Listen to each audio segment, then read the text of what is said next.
code of ethics is not an option, but an expectation. The layperson should be able to trust medical professionals in their health and well-being. Vulnerable populations are entitled to human rights.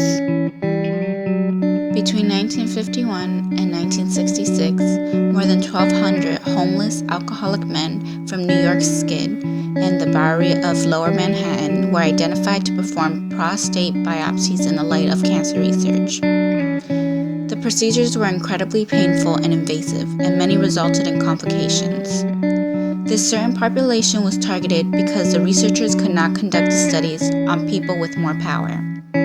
Due to their position in society and the moral implications of alcoholism, these men were seen as having a lower moral status and thus less autonomy than wealthier individuals. It's not clear whether some kind of consent may have been obtained, but it's easy to assume that these men were manipulated into agreeing to participate.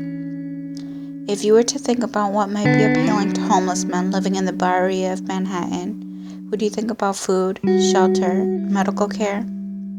By offering homeless men food and shelter in return for their participation, resources that this vulnerable population lacked and needed for survival, that was really their only choice. The men were told they were to receive a simple incision that may acquire a local infection from the biopsy. However, there were much more impactful implications. The men who underwent the prostate biopsies were subjected to the cutting of a slice out of their prostate. The procedures were incredibly painful and invasive, and many resulted in complications.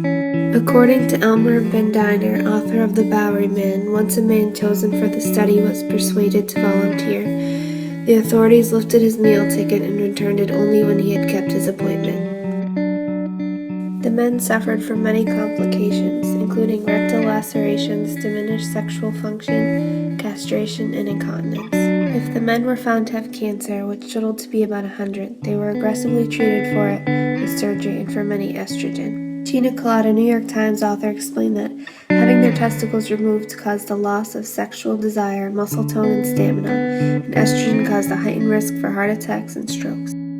Due to the disregard for this vulnerable population's health and well-being, these men were put at high risk for infection and surgical complications. They were promised food and medical care, but were not informed of all the possible risks and side effects. The Bowery series researchers should have granted the homeless men extra protection instead of exploiting them. This study was found to have little credibility and to have produced minimal results. Dr. Hudson did not use a control group, therefore his research and experiments lacked validity. There was no result of beneficence in this study.